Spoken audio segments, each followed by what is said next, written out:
కొద్ది రోజులుగా తెలుగు రాష్ట్రాల్లో కురిసిన భారీ వర్షాలు బీభత్సం సృష్టించిన విషయం తెలిసిందే. బంగాళాఖాతంలో ఏర్పడిన అల్పపీడనం కారణంగా ఎక్కడ చూసినా కుండపోత వర్షాలు కురిశాయి. భారీ వరదలతో వాగులు వంకలు ఉప్పొంగాయి.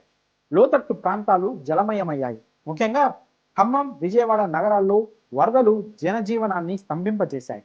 వరద ప్రభావిత ప్రాంతాల్లోని ప్రజలు నిలువ నీడలేక బిక్కుబిక్కుమంటూ గడుపుతున్నారు. ఆ దృశ్యాలు ప్రతి ఒక్కరి హృదయాలను కలిచివేస్తున్నాయి. ముఖ్యంగా ఈ భారీ వర్షాలు విజయవాడపై ఎక్కువగా ప్రభావం చూపాయి. ఆ నగరం మొత్తం వరదల్లో చిక్కుకుంది. రోడ్లన్నీ చెరువులను కల్పించాయి. రాకపోకలు ఎక్కడికక్కడ నిలిచిపోయాయి. భారీ వర్షాలు, వరదల కారణంగా పలువురు ప్రాణాలు సైతం పోగొట్టుకున్నారు. ఒక రకంగా చెప్పాలంటే విజయవాడలో ముంచెత్తిన ఈ వరద ముప్పు ఎన్నో కుటుంబాలను చిన్న భిన్నం చేసింది. తాజాగా ఓ కుటుంబంలో కూడా ఈ వరద ముప్పు ఊహించని విధంగా తీవ్ర విషాదాన్ని నింపింది. ఓ నలుగురిని కాపాడాలని ఓ వ్యక్తి ఆశయం వెదికి కూడా గిట్టనట్టుంది. అందుకే చివరికి అతని ప్రాణాలను బలితీస్తుంది. ఇంతకీ ఏం జరిగిందంటే, విజయవాడ వరదల్లో మానవత్వం చూపించిన ఓ యువకుడు చివరికి తిరిగిరాని లోకానికి వెళ్ళాడు.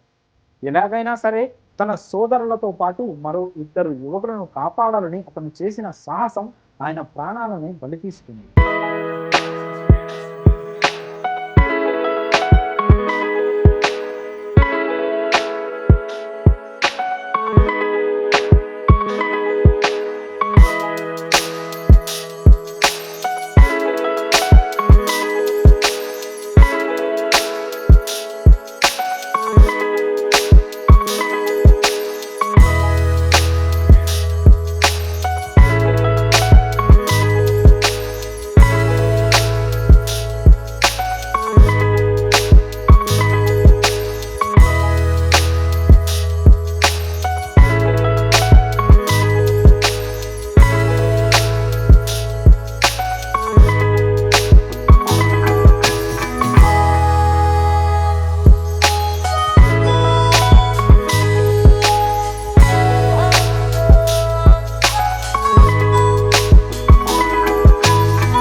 తమను కాపాడిన అన్న కళ్ళ ముందే వరదలో కొట్టుకొని పోయి ప్రాణాలు కోల్పోవడంతో అతని సోదరులు దిక్కులు పిక్కటిల్లేలా రోధించారు.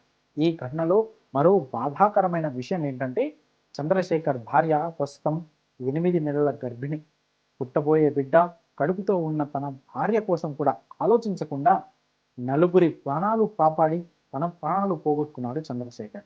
ఈ విషాద ఘటనతో స్థానికంగా విషాద ఛాయలు అందుతున్నాయి. మరి ఈ ఘటనపై మీ అభిప్రాయాన్ని కామెంట్స్ రూపంలో తెలియజేయండి.